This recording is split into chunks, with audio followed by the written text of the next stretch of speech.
하나님 말씀 같이 보실까요? 하나님 말씀은 누가복음 7장 36절에서 47절까지 말씀을 제가 읽도록 하겠습니다. 누가복음 7장 36절에서 47절입니다. 한 바리새인이 예수께 자기와 함께 잡수시기를 청하니 이에 바리새인의 집에 들어가 앉으셨을 때에 그 동네에 죄를 지은 한 여자가 있어 예수께서 바리새인의 집에 앉아 계심을 알고 향유 담은 옥합을 가지고 와서 예수의 뒤로 그 발 곁에 서서 울며 눈물로 그 발을 적시고 자기 머리털로 닦고 그 발에 입 맞추고 향유를 부으니 예수를 청한 바리새인이 그것을 보고 마음에 이르되 이 사람이 만일 선지자라면 자기를 만지는 이 여자가 누구며 어떠한 자 곧 죄인인 줄을 알았으리라 하거늘 예수께서 대답하여 이르시되 시몬아 내가 내게 이를 말이 있다 하시니 그가 이르되 선생님 말씀하소서. 이르시되 빚주는 사람에게 빚진 자가 둘이 있어 하나는 500데나리온을 졌고 하나는 50데나리온을 졌는데 갚을 것이 없으므로 둘 다 탕감하여 주었으니 둘 중에 누가 그를 더 사랑하겠느냐. 시몬이 대답하여 이르되 내 생각에는 많이 탕감함을 받은 자니이다. 이르되 내 판단이 옳다 하시고 그 여자를 돌아보시며 시몬에게 이르시되 이 여자를 보느냐. 내가 내 집에 들어올 때 너는 내게 발 씻을 물도 주지 아니하였을 때 이 여자는 눈물로 내 발을 적시고 그 머리털로 닦았으며 너는 내게 입 맞추지 아니하였을 때 그는 내가 들어올 때부터 내 발에 입 맞추기를 그치지 아니하였으며 너는 내 머리에 감람류도 붓지 아니하였을 때 그는 향유를 내 발에 부었느니라. 이러므로 내가 내게 말하노니 그의 많은 죄가 사해졌도다. 이는 그의 사랑함이 많음이라. 사함을 받은 일이 적은 자는 적게 사랑하느니라. 아멘. 여러분들은 예수님에 대한 어떤 이미지를 가지고 계십니까? 많은 분들이 우리가 가지고 있는 예수님에 대한 이미지 그러면 머리 이렇게 기시고 파란 눈을 가지고 계시고 아마 그렇게 상상할 수도 있겠죠. 근데 이제 이건 종교적으로 한 2000년 동안 거의 대부분 다 각색되어진 예수님의 모습일 테고요. 그 당시 사람들이 처음 예수님을 마주했을 때 어떤 마음과 어떤 생각을 가졌을까요? 2000년 전이라고 지금이랑 상황이 되게 많이 다를 것 같은데 실상은 그렇지 않습니다. 사람이 살아가는 것을 보면요, 지금이나 그때나 별반 다를 게 없는 게 우리네 인생 아니겠습니까? 예수님을 한마디로 말해라 그러면 이제 파격적이었다 이렇게 표현하는 게 딱 맞을 것 같아요. 파격적이라고 하는 건 어떤 거냐면 호불호가 분명하게 나뉘어진다는 거죠. 어떤 사람을 보면 난 이 사람이 참 되게 좋아. 근데 반면에 이 파격적인 거라면서 야 너무 이상해 이럴 때가 있는 거하고 똑같은 거죠. 문화나 어떤 모습을 보면서 그런 생각을 되게 많이 할 때가 있습니다. 어쨌든 예수님은 파격적이었습니다. 그렇다면 이 파격이라고 하는 것은 누구에게는 굉장히 좋은 느낌으로 다가오고 누구에게는 굉장히 짜증나는 느낌이란 말이에요. 여러분, 짜증나는 사람들은 어떤 사람들일까요? 소위 말해서 기득권자들, 힘있고 권력 있는 사람들이 보기에는 짜증나는 거예요. 자, 왜 그러냐? 특별히 오늘 성경에 보면 바리새인이라고 하는 사람이 나와요. 이 바리새인은 설명을 길게 하면 복잡하고 뭐 어차피 친구들이 잘 안 들을 테니까요. 한마디로 말하면 그냥 엄마 아빠다 생각하시면 딱 맞아요. 신앙생활 이제 경력 10년 넘어가면 다 바리새인 되는 경향이 굉장히 강하죠. 특별히 이제 오늘도 제가 어떤 사모님 한 분을 만났어요. 사모님 한 분을 만났는데 저한테 이런 얘기하는 거예요. 목사님, 목회자 사모는 이렇게 머리 스타일을 하면 안 되고 이런 옷을 입으면 안 되고 그런 건가요? 라고 묻더라고요. 그래서 제가 어떤 놈이 그런 얘기 하더냐고 했더니 우리 교회 장로님하고 이런 분들이 얘기를 한다 이렇게 얘기를 하시더라고요. 여러분, 우리도 모르게 교회용 얼굴이 있어요. 그걸로 따지면 어제 왔던 이무현 목사도 안 맞고 저도 안 맞아요. 동이 서에서 먼 것처럼 안 맞죠. 옷을 봐도 그렇지 않습니까? 어제는 난 등산하는 줄 알았어요. 어떤 분이 등산하는 이상한 옷을 입고 나타나가지고 설교를 하셨고, 정상적으로 목사라고 하면 그래도 이렇게 입어줘야 예의가 맞지 않겠습니까, 여러분? 네, 어쨌든 서로 누군가를 봐도 이렇게 다른 모습들이 나타난단 말이에요. 각자가 가지고 있는. 그러면 뭐가 옳은 걸까요? 여러분, 그건 옳고 그르다고 말할 수 있는 게 아니에요. 아이폰을 쓰느냐 아니면 갤럭시를 쓰느냐 그건 중요한 문제가 아니잖아요. 근데 우리는 항상 어떤 것이 더 낫다라고 하는 생각을 가지고 늘 살아간단 말이에요. 이 바리새인들이 이런 거예요. 하나님을 더 잘 섬기려고 하다가 어떻게 되느냐, 어떤 것이 악한 것이고 어떤 것이 선한 것이를 끊임없이 분리하는 일들을 하다 보면요, 사람이 점점 어떻게 되느냐, 자기 스스로가 심판관이 되는 거예요. 요즘 한국 교회에서 설교하기가 참 어렵습니다. 왜 그럴까요? 대부분 성도님들이 하나님의 말씀을 아멘하고 받는 게 아니라 오늘 제 점수는요, 이 마음으로 설교를 듣습니다.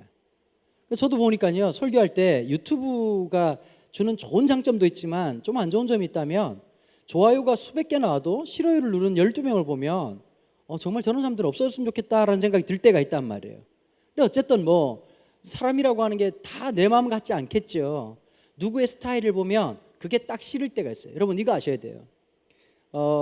나는 이런 스타일이 좋아 라고 말하기 전에 사람들이 너를 어떻게 생각할지를 한번 생각해 봐야 되는 거예요. 나는 저 사람이 참 좋은데 너는 어떨까를 생각해야 되는 거예요.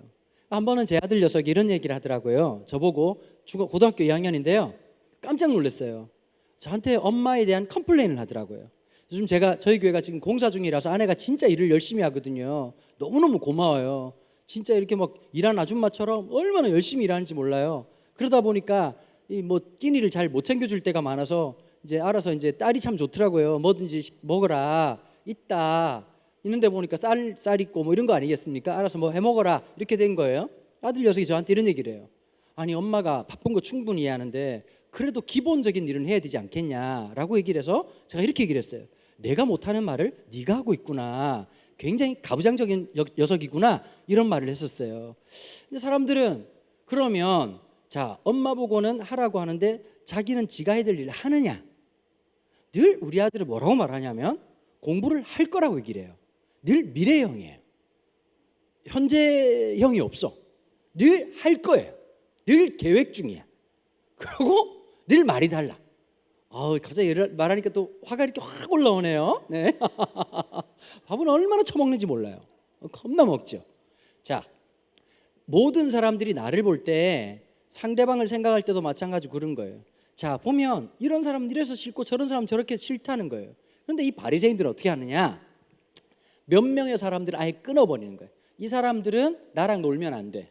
왜냐하면 내 영성이나 내 명성에 먹칠을 하니까. 근데 2000년 전에만 이랬을까요? 저희들 어릴 때도 똑같이 얘기했어요. 우리 어머니도 그랬단 말이에요. 야, 그런 놈하고 놀지 마, 이 새끼야. 하나라도 배울 수 있는 놈. 상태가 좋은 놈들 만나지 말고 내 동생들이랑 놀고 이 바보 같은 놈 새끼야. 그냥 우리 어머니가 자주 하셨단 말이란 말이에요. 할 수만 있다면 배울 만한 게 있고 할 수만 있다면 괜찮은 사람들을 만나라고 얘기하는 거죠. 그래서 사람들이 강남 8학군에 그렇게 열광하는 거고 명문대를 가서 인맥을 쌓고 너의 삶의 광대조차도 자기의 스펙이 되도록 만들어라. 이 얘기가 사실 2000년 전에 똑같은 얘기 아니겠습니까? 그래서 바리새인들은 사람을 항상 구분하고 만났고 저런 사람들은 쓰레기야 라고 하면서 금기의 선을 아주 그냥 그어놨던 사람들이 진짜 많았단 말이에요. 그런데 여러분, 예수님이 이 누가복음에서 보면 어떤 사람들을 만났는지를 봐야 오늘 말씀이 주는 메시지가 어떤 것인지를 정확하게 알 수가 있습니다. 누가복음 4장 31절부터 37절까지의 내용을 보면 어떤 내용이 나오느냐면 귀신 들린 사람을 예수님께서 고치시는 장면이 나옵니다. 자, 여러분 저 한번 보시겠어요? 귀신이 들렸다라고 하면 지금도 여러분들 어떻게 생각하세요? 귀신 들렸구나. 푸띠푸띠 이렇게 말하진 않아요. 귀신 들린 사람들 좋아할 수도 없고요. 그죠? 내가 널 보았어! 뭐 이런 애들 좋아하지는 않겠죠. 그러면 지금으로 보면 정신분석학적으로 볼 때 저 사람이 뭐 영적으로도 볼 수 있겠지만 동시에 또 저 사람이 이제 자랄 때 그다음에 이제 보육 환경이나 아니면 부모님의 성향이나 여러 가지를 고려해 가지고 이렇게 봐야 되잖아요. 근데 2000년 전에 어떻게 생각했을까요? 귀신에 들린 사람은 짐승보다도 못하게 생각했단 말이에요. 버려진 짐승보다도 못하게 생각해서 아예 내쳐져 있거나, 여러분 특별히 공간복음 같은 데 보면 공간복음은 마태, 마가, 누가를 얘기하는 거예요. 이 복음서에 보면 이 귀신 들린 사람이 심지어 사람들에 의해 가지고 이렇게 수갑이 채여 가지고 저기 묶여 있는 경우도 있었고요. 근데 그 묶여 있는 걸 힘이 줘 가지고 막 풀었다 이런 기록도 나온단 말이에요. 격리되어 있는 사람이었어요. 예수님이 이 귀신 들린 사람을 고쳤다라고 하는 게 바리새인들 입장에서 보면 그 당시 사회에서 선을 긋고 이건 옳은 거, 이런 건 재수 없는 거라고 선을 긋는 바리새인 입장에서는 파격을 넘어서 가지고 정말 기분 나쁘고 재수 없는 일이었단 말이에요. 여기서 그치지 않아요. 4장 38절부터 41절까지 보면 예수님은 온갖 병을 고치셨다고 나와요. 자, 그런데 여러분 지금 생각할 때 온갖 병이라고 생각하면 우리가 생각하고 굉장히 다릅니다. 근데 지금 우리가 공감할 수 있는 게 있지요. 병이라고 하는 건요, 단순히 병리학적으로 이건 바이러스 때문에 생기는 거다, 이건 어떤 것 때문에 생기는 거다라고 하는 문제도 있겠지만 여기에 사회학적 해석이 붙는단 말이에요. 말이 갑자기 고급스럽죠. 사회학적 해석이란 뭐냐? 지금 여러분 보세요. 지금 코로나 때문에 전 세계가 되게 힘들어요. 분명한 사실은 한 10년쯤 지나면 코로나19라고 하는 게 감기의 한 종류라고 생각하게 될 거예요. 여러분 신종플루 한참 유행할 때 있었죠. 그때 신종플루 걸리면 그 사람 격리됐었어요. 근데 지금 신종플루 아무나 걸릴 수 있는 거고 치료제가 있으니까요. 근데 지금도 마찬가지겠지만 코로나19라고 하는 게 걸리는 사람이 영적으로 문제가 있거나 정신 상태가 이상하거나 아니면 말하는 꼬라지가 이상한 사람들이 걸리던가요? 아니란 말이에요. 그런데 지금 우리는 단순히 코로나라고 하는 이 병에 걸린 사람들을 걸렸다라고 하는 병리학적으로 해석하는 것이 아니라 사회학적으로 해석을 하는 거예요. 다 나아서 복귀를 했는데 사람들이 안 만나죠. 다 나아가지고 괜찮은데 갑자기 예전에 코로나 걸렸던 사람이 마스크를 쓰고 이렇게 하면 다들 도망간단 말이에요. 이게 사회적 현상이었어요. 그러면 2000년 전에 온갖 병을 걸린 사람들 어떻게 하느냐? 바리새인들이 이렇게 얘기하는 거예요. 너는 이 병은 바이러스 때문에가 아니라 이렇게 얘기해요. 네가 기도를 안 해서 그래. 네가 말씀대로 안 사니까 그런 거야. 너 전도해봤니? 열나 짜증나는 인간들이 지금도 교회에 많단 말이에요. 너무 바른 말을 많이 해. 여러분 기도해야죠. 맞죠? 그죠? 근데 살다 보면 기도할 힘이 없을 때가 있단 말이에요. 특별히 중고등학교 애들은 기도할 힘이 늘 없었어요. 그래서 기도하는 게 겁나 힘들고 언제 하는 걸로 알고 있느냐? 수련회 때만, 그때도 이제 둘째 날 밤 정도에, 첫째 날 밤 아니고 어제처럼 그런 날 아니고 둘째 날 밤에 기도하려고 지금 온갖 에너지를 모아놓은 상태 아니겠습니까? 지금 여러분 믿습니다. 여러분 저는 빨리 끝나고 지금 집에 가야 되는 상황이라서 어쨌든 기도는 여러분들이 하셔야 되는 거예요. 어쨌든 그런 상황인데 사람들이라고 하는 게 때로는 성경 한 장 펼치는 게 쉽지 않을 때가 있단 말이에요. 찬송 하나 부르는 게 쉽지 않을 때가 있다고. 살아야 되는 게 있어요. 여기 어머니들 몇 분 계시는데 밥 해야 되는 거 알아요? 맞아요, 안 맞아요? 근데 이럴 때가 있어. 밥 해야 되는데. 밥 해야 되는데. 전 토요일이 제일 싫어요. 내일 설교거든요. 이게 굉장히 눌리고 진짜 마음속에 정말 가만 생각하고 있다가 설교라면 생각만 들면 갑자기 막 그 12지장이 막 발랑거리고 정말 힘들고 어려울 때가 있답니다. 각자에게 힘들고 어려운 게 다 있겠죠. 여러분 이 환자들에게 예수님이 이 바리새인들 어떻게 했느냐? 저놈은 이래서 안 되는 거고 이래서 안 되는 거고. 그런데 예수님께서 온갖 병, 여러분 여기 온갖이라고 하는 형용사 부사에 주목을 해야 되는 거예요. 어떤 병에 걸렸던지, 네가 세상에서 사회적으로 어떤 판단을 하든 병에 걸렸던 예수님이 치유하셨다는 거예요. 자, 이 파격은 많은 사람들에게 신선한 충격을 주었지만 이 당시 기득권자였던 바리새인들이 보기에는 정말 꼴시럽고 더럽게 보기 싫은 광명이었다는 것이지요. 세 번째, 여기서 하나 더 나아갑니다. 누가복음 5장 12절부터 16절까지 예수님이 나병 환자를 치료하십니다. 여러분 구약 전체에 있어서 신약과 구약, 성경이 두 권으로 나눠진 건 알고 있으시죠? 저는 하나인데요 라고 하는 분들이 계시는데 자세히 보면 구약도 있습니다. 구약 성경에 보면 사람들에게 병 중에서 제일 심각하게 언급되고 있는 병이 뭐냐? 나병이라고 하는 병입니다. 나병은 불가촉, 만져서는 안 되는 존재이고 가족조차도 떠내리고 있는 거고, 심지어 사람들이 지나다니는 곳에 함부로 다닐 수 없을 뿐만 아니라 멀쩡한 사람이 지나가면 나는 부정하다 소리를 질러서 사람들이 어디로 피할 수 있도록 만들어줘야 되고, 만약에 그 말을 하지 않으면 돌로 쳐서 죽여도 모세의 율법에 저촉이 되지 않는다라고 하는 심각한 질병이었습니다. 근데 하나 여쭤볼게요. 나병 환자가 예수님께 나왔습니다. 적어도 유대인의 관습을 잘 알고 있는 이 나병 환자라면 저 사람에게 가서 저 사람이 나를 돌로 쳐서 죽일 수 있을 확률이 있는 사람이라고 한다면 여러분들 같으면 가시겠습니까? 왜 나병 환자가 예수님께 갔을까요? 다시요, 성경은 무언가를 말하기 전에 어떤 일을 예수님이 하셨는지를 설명하고 있어요. 귀신 들린 사람을 치유하셔요. 온갖 병든 사람을 치유하셔요. 자, 여기에서 주는 메시지는 어떤 것일까요? 네가 어떤 병에 걸렸던, 너의 상태가 어떠하든 상관없이 나는 너를 치료할 수 있다. 그래서 여러분 이 나병 환자가 금기의 선을 넘습니다. 사람들이 그어놓은, 바리새인들이 그어놓은, 구약의 율법이 그어놓은 그 금기의 선을 넘어서, 그렇지만 그 선이 굉장히 멀었겠죠. 한 20-30m 떨어져 있는 상태에서 예수님께 소리 지릅니다. 예수님, 만약에 원하시면, 당신이 원하신다면 나를 깨끗하게 하실 수 있습니다. 본인으로서는 가까이 올 수 있는 선이 20-30m였습니다. 근데 놀랍게도 예수님께서 이 금기의 선을 직접 저벅저벅 걸어 들어오셔서 심지어 이 나환자의 얼굴에 손을 대시고는 내가 원한다. 네가 깨끗해지기를 원한다. 자, 여러분 들으면서 갑자기 은혜를 벌써 받으시는 분들이 계시는데 이 꼴이 정말 보기 싫은 사람이 있었다는 거 기억하셔야 됩니다. 바리새인이었습니다. 자, 그 다음에 네 번째 뭐가 있느냐? 중풍병자를 고쳤습니다. 자, 주일학교 때 많이 들어보셨죠? 주붕 뜯어가지고 이제 주붕 뚫고 내려왔던 애들 있잖아요, 그죠? 우리 중고등부애들 다 중풍병자잖아요. 다 들어놓여 있고 설교 시간에 집에서 들어놓여 있고 수업 시간에 들어놓여 있고 언젠가 아니라 밥청 먹을 때만 일어나고 그런 애들, 중풍병자들 되게 많아요. 근데 중풍병자를 보면서 이 사람의 의지가 있었던 게 아니라 친구들이 이 사람을 보면 너무 불쌍히 여기는데 예수님께서 데리고 온 그 중풍병자를, 마비되어 있는 환자를 너의 믿음이 충격 그냥 고쳐주시면 되는데 이상한 말을 자꾸 하시는 거예요.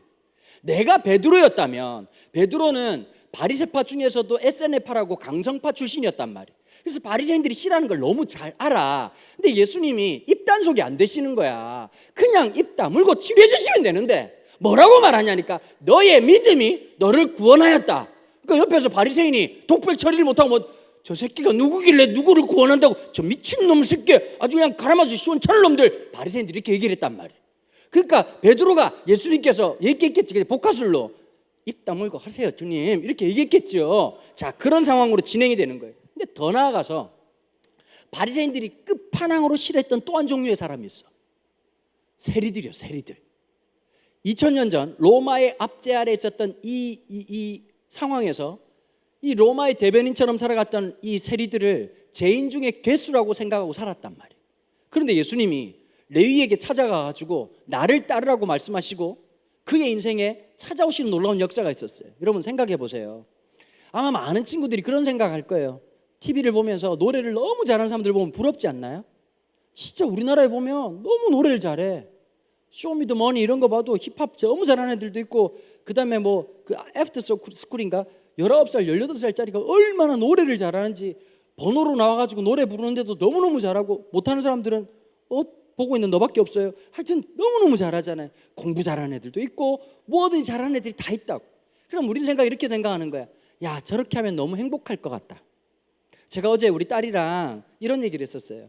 방탄소년단 얘기를 하다가 야, 방탄소년단 중에 V라는 애가 있잖아. 이랬더니 아빠가 어떻게 알아? 그러더라고. 걔밖에 몰라요. 근데 걔가 요즘 우울증이 심하대. 아빠는 또 그걸 어떻게 아냐고 그러더라고요. 아는 수가 있어. 아빠 근데 왜 그 사람은 이렇게 우울증이 심하대요? 참 신기하지 않냐? 죽어라고 저 정상에 올라가고 싶고 그 에이미상을 받고 사람들이 원하는 그 정상에 섰을 때 사람들은 어떤 마음일까? 여러분 모든 걸 이루고 난 다음에 어떤 마음일 것 같으세요? 막 그냥 쾌감과 즐거움만 있는 게 아니라 그 쾌감이라고 하는 게 잠시 있고 난 다음에 찾아오는 깊은 공허가 있어요. 살면서 몇 번 느낄 때가 있거든. 남자로서, 특별히 남자로서 대한민국 병력을 마치고 전역하는 전날 밤은 살아가면서 인생 아드레날린 제일 많이 분출될 때야. 세상을 다 가질 것 같아. 지금처럼 짧은 시간도 아니고 28개월이었어. 28개월. 군생활을 28개월을 하면서 이제 내일이면 전역을 하는 거야. 이 갈리는 이 군생활을 다 벗고 이제 드디어 자유의 품으로 돌아간다고 생각하고 딱 들어와가지고 그 전날부터 전역복을 다린단 말이야. 너네들 무슨 말인지 못 알아듣게. 군대 가서 대가리를 박아봐. 이게 무슨 말인지 알아요. 이걸 죽으라고 다리고 있다가 군복을 착 입고 제대하고 막 깨구리 마크 달고 뭐 추릉선 뭐 병장 강원도는 몇 날 며칠으로 저녁을 명반수 신고합니다 이렇게 딱 하고 나가. 그러면 세상이 막 그냥 빵빠레가 울릴 것 같잖아. 이거 2시간 지나면 아무도 쳐다보지 않아요. 그 기쁨이라는 게 없단 말이에요. 살아가 보면. 살면서 목사 안 쓸 때 할 때까지만 기다려. 여러분 솔직히 이상한 목사님들은 막 그냥 되게 짧게도 목사 되지만 정상적으로 코스를 하면 여러분 학부 4년 해야 되죠. 군생활 3년 하죠. 실에다가 대학원 3년, 10년, 그 다음에 강도사, 그 다음에 목사 스트레이트로 받아도 만 12년, 13년이 걸린단 말이에요. 그 목사 안수 받을 때 어떤 마음일까요? 야, 목사를 된다. 목사 되기 전까지는 예배 끝나고 난 다음에 주기도문을 해야 된단 말이에요. 축도를 못 해요, 축도를. 근데 갑자기 드디어 이제 지금은 이렇게 하면서 이거 얼마나 멋입니까? 그죠? 맞은 것 Z처럼 이렇게 지금은 이렇게 하면 너무 행복할 거라고 생각했단 말이에요. 대보니 그것도 별거 아니더라고요. 20년 지났어요. 목사 안수 받은 지. 결혼 생활 20년 됐어요. 전 진짜 제 아내하고 7살 차이 납니다. 심장이 터지는 줄 알았습니다. 근데 저 여자만 진짜 어찌합니까? 어떻게 해야 할까요? 그녀만은 정말 간절한 마음으로 저 여자가 내 여자가 된다면 나 진짜 야, 인생을 주님을 앞에 바치겠다. 지금 바치고 싶어요. 네, 바치고 싶어요. 네. 반품이 안 되니까. 네. 물론 아내도 그렇게 생각하겠지. 영원한 게 없어. 그냥 늘 행복하고 즐거운 게, 고등학교만 졸업하면 행복할 것 같지. 시작됐네 주 안의 개고생이, 이러고 시작되는 거예요. 쉬운 게 아무것도 없어. 맞아요, 안 맞아요? 여러분, 나이 50이에요. 50대면 평안할 줄 알았거든요. 하루하루가 어떤지 아세요? 살얼음판이에요. 여러분, 정말 심장이 쫄깃쫄깃하고 12장이 발랑발랑거리면서 늘 근심과, 제가 지난번에요, 수면 내시경을 했어요. 수면 내시경을 위장 검사한다고 검사를 했는데, 나 깨울 때 간호사가 뭐라 그런지 아세요? 막 웃더니 나보고 그러더라고요. 목사님, 기도는 교회 가서 하세요, 이러더라고요. 왜냐하면 지금 여러분, 제가 성령이 충만해서 그런 게 아니라, 여러분, 예배당을 또 이렇게 새로 꾸미고 있거든요. 그 믿음으로 시작했는데 하나님이 입금은 안 하시더라고요. 그러니까 거기서 오는 그 쫄깃함, 그러니까 하나님은 응답을 하시고, 하나님은 늘 먼저 응답을 하시고, 우리 아들 같아요. 공부할 거라고 얘기하시고 도와줄 거라고 얘기를 하시고 돕질 않는 거죠. 그러니까 제가 속이 타니까 이제 기도를 했겠죠. 제가 그랬대요. 간호사님 그러더라고요. 갑자기 수면 내시경 해가지고 하는데 갑자기 제가 그랬더니, 주여! 아버지! 근데 문제는 회복실에 2명이 누워 있었는데 옆에 있는 분이 너무 놀래가지고 깨려고 깬 게 아니라 저 사람 이상한 사람 같다고, 아무래도 이상한 사람 같다고 그러고 깼다는 거예요. 마음속에 두렵고 힘들고 어려운 게 너무너무 많아요. 인생이라고 하는 게 거기 간다고 행복한 게 아니에요. 레위도 마찬가지였겠죠. 여러분, 2000년 전에 정규직이었다. 이게 보통 어려운 일이 아니잖아요. 그런데 거기만 가면 행복할 줄 알았는데 가보니까 말로 형언할 수 없는 공허감과 마음에 힘든 게 있는 거예요. 거기다가 돈은 벌 수 있지만 주변에서 주는 수많은 눈총과, 아이들이 밖에 나가서 돌아보니까, 야, 쟤네 집하고 놀지 마. 저기 세리 새끼 저 집에 있는 놈들하고 놀지 마. 그 집이 어땠을까요? 아무리 크면 뭐예요? 아무리 평수가 많고 많은 음식을 만들면 뭐예요? 기쁨이 없는 거예요. 그런데 여러분, 레위의 삶을 뒤바꿔 놨던 예수님의 한마디가 딱 한마디였어요. 나를 따라오너라. 그의 인생을 바꾸는 단 한마디, 나를 따라오너라. 그리고 예수님이 그 집에서 잔치하는 놀라운 일들이 있었죠. 그래서 바리새인이 바로 개입하지 않습니까? 베드로에게 얘기하는 거예요. 뭐라고 말하죠? 야, 너네 선생은 저 쓰레기 같은 놈하고 같이 밥을 먹냐? 야, 어떻게 저렇게 세리하고 밥을 먹냐? 어떻게 그럴 수 있니? 여러분, 이때는 항상 간접화법이 유행할 때였단 말이에요. 이게 조선시대하고 비슷한 거예요. 양반이 다른 사람하고 얘기할 때 꼭 주변에 이렇게 이렇게 그 마당새 이런 애들 한 명 두잖아요. 갑자기 이리 오너라! 바로 옆에 있어요. 바로 옆에. 그럼 와! 예! 이래가지고, 이 집에는 인사법이 이렇다더냐? 그럼 가가지고 대감마님, 저놈이 기분이 안 좋은가 본데요? 썩을 놈을 보았다. 여러분, 한 2m 떨어져 있어. 이게 기본적인 대화법이에요. 그런데 세리의, 레위의 대변인으로 누가 나서는지 아십니까? 우리 구주이신 예수 그리스도께서 나서십니다. 바리새인의 공격 앞에서 예수님이 말씀하시죠. 나는 건강한 사람을 부르러 온 게 아니다. 난 의인을 부르러 온 게 아니라 죄인을 부르러 왔던 거고, 나는 아픈 사람을 찾아온 거다. 예수님이 대변해 주셨단 말이에요. 자, 그러면서 예수님께서 이 이야기가 딱 시작되는데, 오늘 본문에 보니까 바리새인 한 사람이 예수님을 식당에 식사를 초대했어요. 아까 말씀드렸잖아요. 까먹으셨나요? 바리새인은 아무나 밥을 안 처먹어요. 자기하고 동급이거나 수준 높은 사람들하고 밥을 처먹는단 말이에요. 밥을 먹으면서 이제 너는 우리랑 패밀리가 되는 거야, 이런 얘기를 하는 겁니다. 자, 기본적으로 레위인들의 특별히 이 바리새인들의 식사법, 식사 예절이 있습니다. 우리나라도 여름은 참 덥지만 이스라엘은 훨씬 덥습니다. 47도, 49도까지 올라갑니다. 근데 문제가 뭐냐? 우리나라는 습도가 높다는 거고 이스라엘은 습도가 굉장히 낮습니다. 한 20% 아래입니다. 그러니까 항상 먼지가 덜 끓게 되고 피부가 쩍쩍 갈라집니다. 그래서 이 유대인들의 사고방식에는 발이라고 하는 곳이 항상 더러운 곳이라고 생각을 하는 거죠. 시편에 보면 저주스러운 표현을 쓸 때 뭐라고 말하냐? 여호와께서 그의 신발을 집어던지셨다. 하여튼 발이라고 하는 것을 아주 더럽고 추악하다고 생각합니다. 그래서 손님을 맞을 때 어떻게 하느냐? 제일 중요한 건 손님을 웰컴할 때 입맞춤을 합니다. 입맞춤을 한다고 이 입술로 하는 게 아니라 뽀뽀하는 척 하는 거죠. 환영한다는 뜻이죠. 두 번째 어떻게 하냐? 발을 씻을 물을 줍니다. 그 다음에 또 뭐 하느냐? 습도가 없다 그랬잖아요. 보습제. 인류 역사상 처음으로 화장품과 비누의 역할을 한 게 뭔지 아세요? 올리브 기름입니다. 감람유입니다. 감람유. 그래서 여러분 그 브랜드 중에 화장품 많이 파는 가게 중에 올리브 땡이라는 브랜드가 있잖아요. 이런 걸 말해줄 목사가 어제랑은 수준이 다르죠. 그러니까 이게 올리브 땡 아시겠죠, 그죠? 예, 올리브 올드 아니고 어제는 올리브 올드였고 오늘은 올리브 영. 네, 하여튼 죄송합니다. 하여튼 그런데 그 올리브 기름을 주게 돼 있단 말이에요. 자, 그런데 오늘 본문에 보니까 이 바리새인은 예수님을 향해서 입맞춤도 하지 않고 예수님을 향해서 발 씻을 물도 주지 않고 심지어 올리브 기름은 뭐고 아무것도 주지 않았습니다. 이 느낌을 가장 잘 한번 설명해 볼게요. 저는 목사니까 신방을 갈 때가 있습니다. 신방을요. 신방이 뭐냐면 이렇게 집에 탐방 가는 거예요. 그런데 보통 보면 이제 신방을 와달라고 하시는 분들이 계시고 아니면 신방을 하겠냐고 묻는 때가 있습니다. 신방을 이제 받겠냐고 물어보면 아 목사님 언제 오세요? 언제부터 후회할까요? 전화 끊고 바로 후회를 합니다. 왜냐하면 신방을 하려고 하면 집이 개판이라는 그때부터 깨닫거든요. 여러분 집집마다 엄마들이 이런 손님이 올 때 장롱은 아름다운 공간이 됩니다. 모든 허물과 우리의 모든 죄악과 더럽고 험한 것을 다 장롱에 집어넣죠. 그 다음에 갑자기 빨래 마른 걸 어떻게 할까요? 일단 이불을 깝니다. 그리고 침대 위에다 깔고 그 위에다 이불을 덮으면 하나님의 놀라운 보호하심과 덮으신 은혜가 시작되는 곳이죠.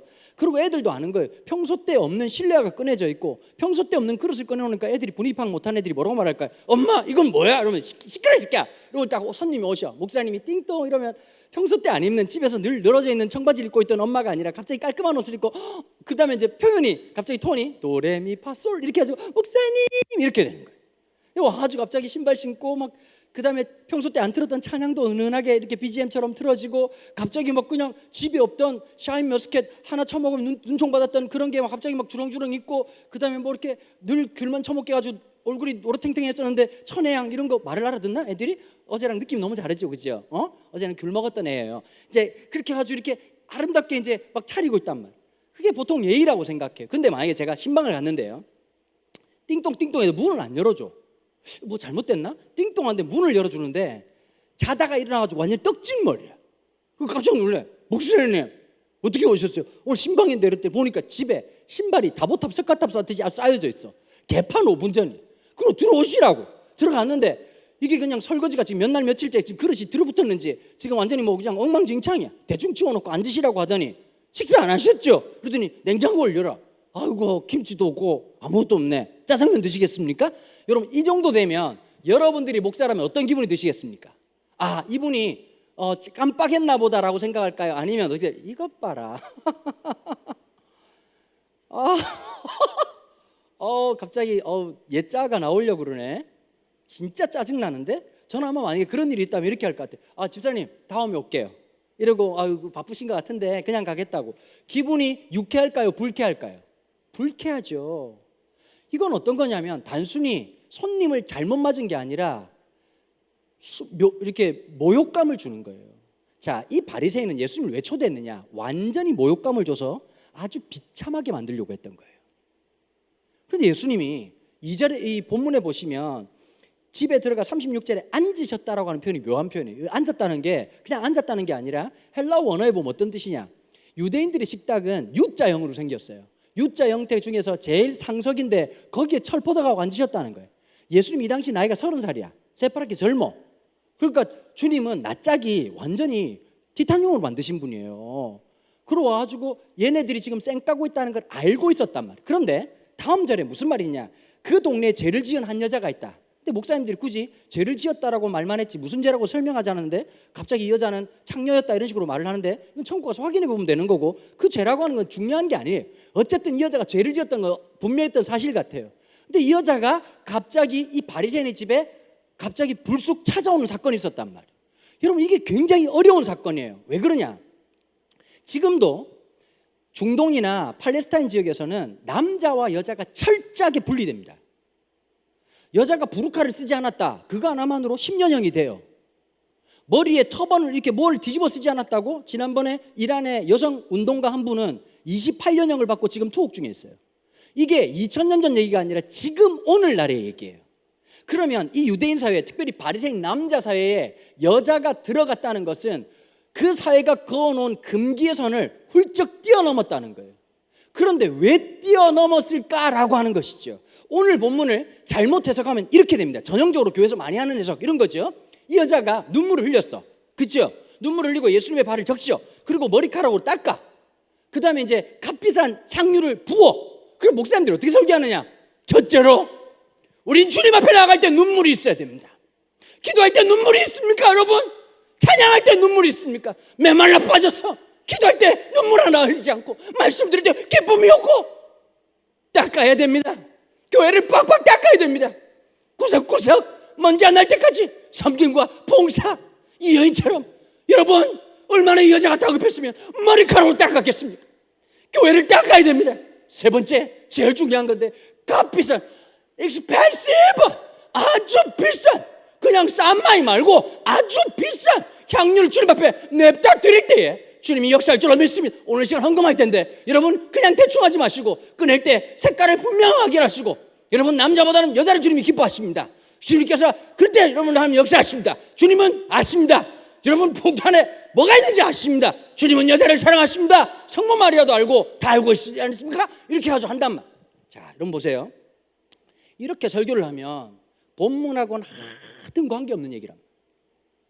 여러분 중요한 말이 어디 나왔느냐 47절에 보면 그의 많은 죄가 사하여졌다. 자 보세요.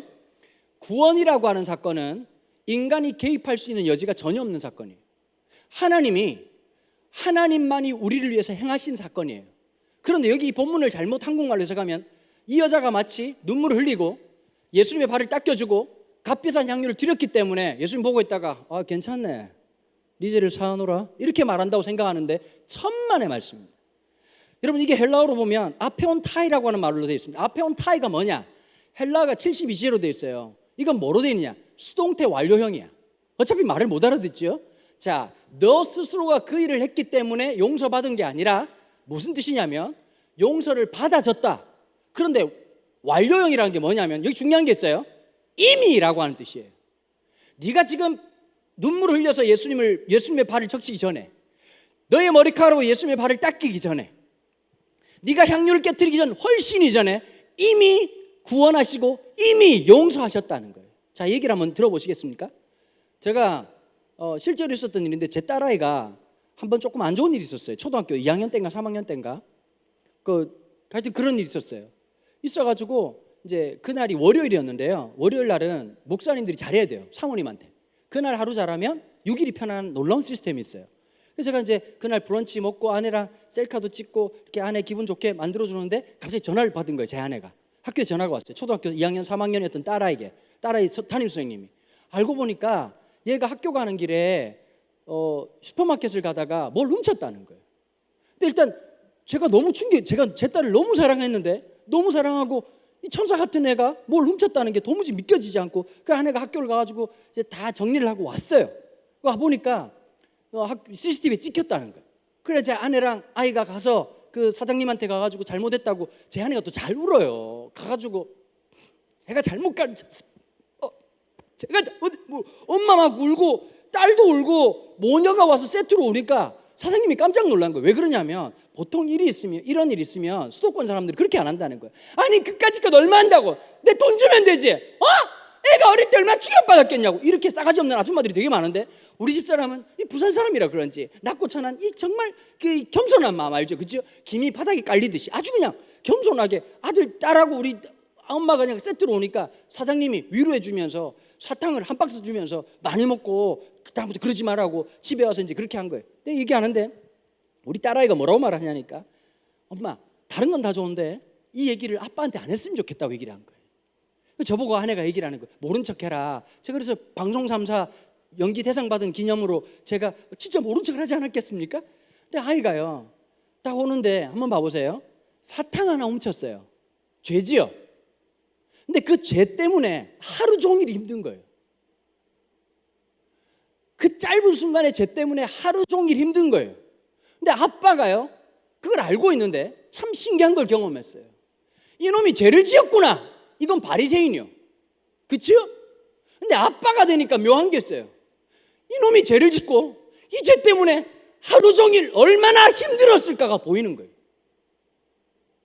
얘가 이 작은 죄 하나 때문에 얘가 감당하기 힘든 너무 힘든 일을 그 모멸감과 그 속상하고 힘든 마음이 얼마나 힘들었을까. 우리 딸아이가 곤히 잤어요. 잤는데 제가 뭘 경험했냐면 앞에 온 타이 내가 이미 용서하였다. 얘가 아빠 저 잘못했습니다 라고 말하지 않았어요. 여러분 하나님이신 그분이 이 땅에 육신의 몸을 입고 이 땅에 오셨다는 말이 뭘까요? 이미 용서하셨다는 거예요. 우리의 어떠한 것 상관없이 우리가 여전히 죄인이었음에도 불구하고 우리가 still was sinner 여전히 죄인이었음에도 불구하고 하나님의 그 놀라운 사랑이 우리를 너무 사랑한 이해할 수 없는 그 사랑이 우리를 이미 용서하신 사건 앞에 온 타이 이 여인은 경험한 거예요. 예수님께서 정신병자를 고치시고 온갖 질병을 고치시고 나병 환자를 고치시고 레위인을 만나주시고 친구가 되신 그 놀라운 장면을 통해서 이 여인이 경험한 건 어떤 거예요? 내가 지금까지 살았던 수많은 죄악을 용서하신 그 하나님, 그 하나님의 놀라운 은혜를 경험했던 거예요. 그런데 이 바리새인이 얼마나 악랄한 놈이라는 걸 이 여인은 살면서 매일 경험했단 말이에요. 까고 또 까는 거예요. 여러분 대한민국 사회 가만히 보면 이런 게 있어요. 상대방을 까면 자기가 똑똑한 줄 알아요. 어떤 사람들이 나올까요? 백분토론요. 상대방을 비판하면 자기가 옳은 줄 알아요. 정치인들 보면 재수 없지 않나요? 여당은 야당 까고 야당은 여당 까요. 교회 안에도 마찬가지예요. 마치 교회 있으면서 요즘 한국교회 이상한 것 같아요. 여쭤볼게요. 한국교회가 누굽니까? 우리 아닙니까? 내 모습 아닙니까? 우리의 모습이 그대로 고스란히 있는 거 아닌가요?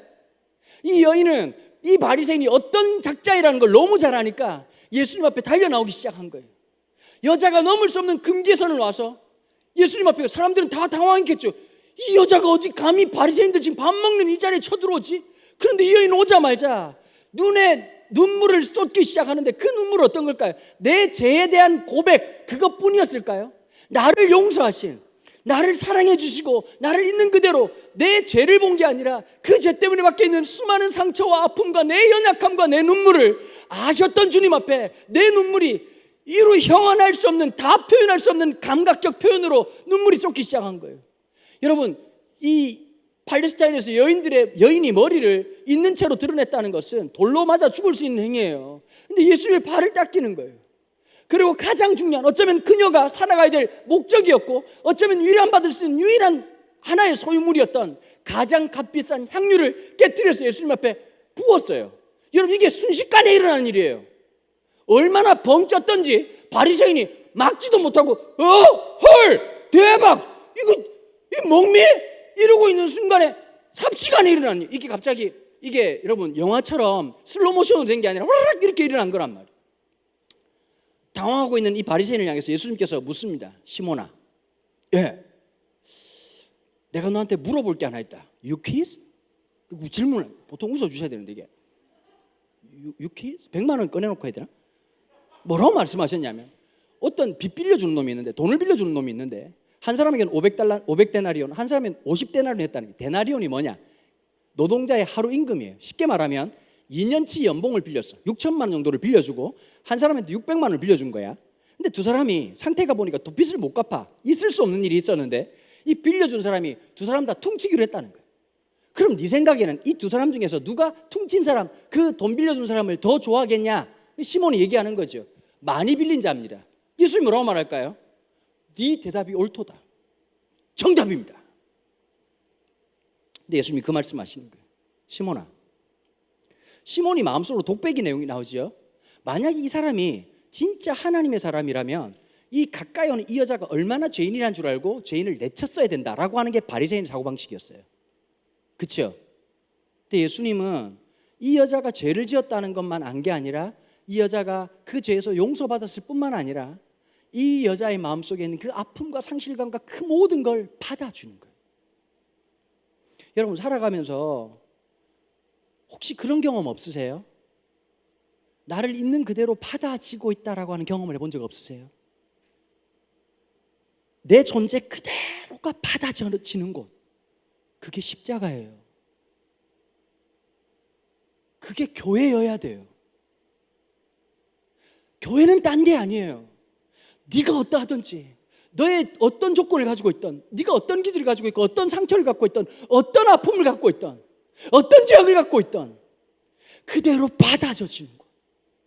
내 모습 그대로가 내가 가장해야 되고 아닌 척해야 되고 내가 그것 때문에 속상하고 힘든 게 아니라 내 모습 그대로 내 있는 모습 그대로 존귀하게 받아져지는 가장 위대한 곳이 어디냐? 십자가라는 것이. 여러분, 시간적으로 보면 예수님은 십자가를 이 사건 이후에 십자가를 집니다. 그런데 이미 이 여인은 그 바리새인의 밥상에서 예수님의 십자가를 경험합니다. 저는 이 유튜브 집회가 여러분들에게 이 여인이 만났던 놀라운 십자가 은혜가 있기를 축복합니다. 내 삶이 부모조차도 누구도 나 스스로도 스스로에 대한 비판과 자괴감으로 몸을 떨고 있는 수많은 친구들이 오늘 이 말씀 앞에 나오기 시작하는 거예요. 여러분, 제가 요즘 그 교회 공사한다고 되게 바쁘거든요. 정말 바쁜데 그런 얘기를 해요. 코로나 때 참 희한한 교회죠. 2020년에 부동산 계약을 2번 했어요. 물론 집을 산 게 아니라 건물을 산 게 아니라 임대차 계약을 한 거예요. 나보고 그런 얘기 하거든요. 목사님, 왜 이때 개척했냐고. 내가 알았겠습니까? 그 참 인생에 도움 안 되는 말만 꼭 하는 인간들이 꼭 있어요. 어디 가나. 정말 재수 열로 없죠. 그런데 그 2020년 동안 하나님께서 정말 놀랍게 역사하셔가지고 사람들이 막 몰려들기 시작하고 너무 큰 은혜로 9명으로 시작했는데 이게 숫자가 늘어가지고 180명이 된 거예요. 정말 귀한 은혜죠. 그런데 참 신기한 게 있더라고요. 현상 중에 하나가 이런 게 있었어요. 어떤 분이 이런 얘기를 하더라고요. 목사님, 교인들을 받지 맙시다. 이런 분들이 계시더라고요. 뭐라고 말하냐니까 코로나고 상황이 이러니 저 사람이 신천지인지도 모르고 누구인지도 모르니 사람을 받지 맙시다 그러더라고요. 제가 그런 얘기했어요. 집사님, 교회는 그런 곳 아닙니다. 우리는 받아져지고 저 사람들은 거부되는 곳이 교회가 아닙니다. 여러분, 우리 교회 그런 분들 진짜 많거든요. 몇 년째 교회 안 다니다가 몇 년 동안 유튜브로 보고 있다가 우리 교회 찾아오신 분들이 계세요. 어떤 사람은 저 사람은 누굴까라고 볼 수 있어요. 그렇죠? 저 사람 못 보는 사람인데 라고 보는 사람이 있지만 그분들하고 얘기하면서 제가 깜짝 놀란 게 있어요. 그 3년 4년의 방황을 끝내고 이 다시 예배당으로 나오는 그 걸음이 얼마나 힘들고 어려웠는지. 예배당에 앉자마자 울어요. 내가 뭐라고 제가 뭐라고 같이 앉아서 얘기하는데 그냥 펑펑 울어요. 그 3년 4년의 세월 동안 지치고 힘들고 병들고 수많은 사건과 수많은 사고 앞에서 그런 내가 왔노라고. 저희 교회 집사님 한 분이 계시는데요, 안성에서 오세요. 이분이 얼마나 소심한 분이냐면 저희 교회를 탐방을 3번 하셨대요. 그러고 오신 거예요. 그래서 제가 결단을 했어요. 적어도 사람들을 못 오게 하는 교회가 되지 말자. 그러고 2번째 계약을 한 거예요. 여러분, 쉽지 않은 상황이었어요. 그런데 진짜 신기한 게 여러분, 오병이요, 여러분 믿겨지세요? 아니, 물고기 2마리에다 보리떡 5개 했는데 뜯어주면 생기고 뜯어주면 생기고 이게 말이 되냐고. 근데 제가 진짜 이번 한 달 동안 오병이어를 경험한 거예요. 여러분, 비단지고 이걸 못해요. 그렇죠? 그걸 하게 하시더라고요. 분명히 줬어요. 전세 계약금, 보증금 5천만 원 주고 공사 착수금 5천만 원을 주고, 그럼 여러분 산술적으로 계산해 보세요. 지금 얼마가 들어간 거예요? 1억 1,500만 원이 들어간 거예요. 개척교회에 1억 1,500만 원은 불가능한 숫자란 말이에요. 그런데 돌아섰어. 일주일 지났는데 그대로 그 돈이 남아있는 거예요. 누가 거금에 헌금을 한 것도 아니고 누가 엄청난 돈을 한 게 아니라 정말 놀랍도록 잔금을 확인하면 그대로고 또 지급하면 또 그대로고, 중요한 게 뭐냐면 돈이 남았다는 게 중요한 게 아니라 하나님이 내가 무엇이간데 내 인생을 통해서 하나님의 살아계시고 역사하시는 것이 무엇인지를 경험하게 하셨다는 게 너무 감격이 되는 거예요. 우리 교회 전도사님 3명, 2명하고 3명이서 앉아가지고 이 경상도 남자 3놈이 얘기하다가 막 눈물이 글썽글썽한 거예요. 이런 일에 하나님이 우리를 부르셨다. 여러분, 하나님의 놀라운 역사를 그냥 귀로만 듣는 게 아니라 내 몸으로 한번 경험해 보고 싶지 않으신가요? 여러분, 어제 왔던 이무현 목사님 전혀 반대의 캐릭터예요. 술집 아들이고 예수 몰랐던 사람 부르셨어요. 저는 4대째 예수 믿는 집안이에요. 그러나 상태 안 좋은 건 똑같은 사람이었어요. 여러분 청소년 사역에 똑똑하고 잘난 사람들이 얼마나 많은지 아셔요? 저희는 우연이랑 나랑은 어떠냐면 저기 지방 삼류무대에서 안타까운 애들이었다고. 우리가 여기까지 올라온 건 뭐냐? 끈기와 용기로 올라온 게 아니라 그냥 우린 그대로 있었어. 근데 퀴즈 대회를 했어. 퀴즈 대회를. 예를 들면 기라성 같은 엄청난 그 청소년 집회하는 분들, 청년 집회하는 분들이 있었는데 우리 둘은 문제를 몰라. 계속 못 맞추고 가만히 있었어. 근데 얘네들이 계속 틀려가지고 탈락이 되고 오늘의 1등은 이 모양 이렇게 된 거야.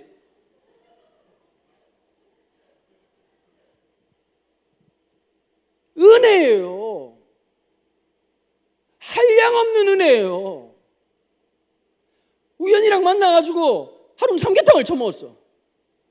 둘이 처먹으면서 갑자기 그런 얘기를 했어. 야, 우리 둘 남았다. 잘나서 하나님 쓰시는 거 아니더라고요. 똑똑해서 쓰시는 게 아니더라고요. 여러분들 인생이 남들처럼 맹명가로 살아갈 거라고 생각하십니까? 여러분들이 상상하지 못하는 엄청난 사랑과 용서가 앞에 온 타이 이미 용서하신 그 놀라운 은혜가 내가 너를 버리지 않고 내가 너를 통해서 너와 함께 놀라운 일을 하겠다고 말씀하시는 주님의 말씀이 있습니다. 내가 너와 함께 세상 끝날까지 함께 있을 것이다. 오늘 주고 싶은 메시지는 단 하나입니다. 내 힘으로 내 능력으로 살아가는 게 아닙니다. 주님과 함께 살아가는 겁니다. 여러분 하나님 없다고 싶은 그 상황 속에서도 주님이 단 한 번도 내 손을 놓친 적이 없으시고 단 한 번도 그런 긍휼을 베푸시지 않으신 적이 없었습니다. 여러분 주님의 가장 아름다운 모습 가운데 쓰임받았던 이름 모를 이 한 여인의 헌신을 기억하십시오. 이 금기를 넘었던 놀라운 이 여인의 믿음의 고백을 보십시오. 예수님의 발을 닦이고 예수님이 친히 말씀하시죠. 이 여인은 내 십자가를 준비하고 있는 것이다. 내 장례식을 준비하고 있는 것이다. 자기는 몰랐겠죠. 이 여인은 몰랐겠죠. 이미 이 여인은 십자가를 만나고 있는 것입니다. 그 뒤에 일어나는 사건이었던 십자가의 사건을 이미 이 바리새인의 식사 현장에서 주님의 놀라운 십자가를 경험했던 겁니다. 오늘 이 시간이 저에게 여러분들에게 그런 시간 되기를 주님의 이름으로 축원합니다. 우리 같이 좀 찬양팀 좀 도와주시겠어요? 분위기 보면 끝날 것 같지 않습니까? 여러분 주님 손에 맡겨드리리 반주 부탁드리겠습니다. 네.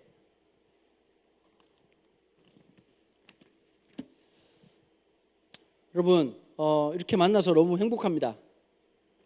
이제 요즘 뭐 하도 카메라 많이 쳐다보니까 카메라가 사람 눈 같아요. 요즘은 진짜 우리 온 마음을 다해서 살아갑시다.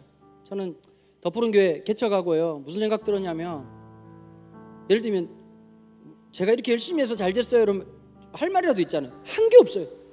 겸손 떨려고 하는 게 할 수 있는 게 아무것도 없었어요. 제가 그 생각이 들어요. 그래 버티자. 주님 손 붙잡고 눈 질끈 감고 또 한번 버텨보자. 하나님이 행하신다. 하나님이 하신다. 여러분들 인생이 말라 비틀어져 있는 보리떡 5개 갖고 아무것도 아닌 보리떡 물고기 2마리 같습니까? 주님이 축사하시며 주님이 함께 하시며 여러분들의 인생에 잔치한 인생이 되고 흘러넘친 인생이 될 줄로 믿습니다.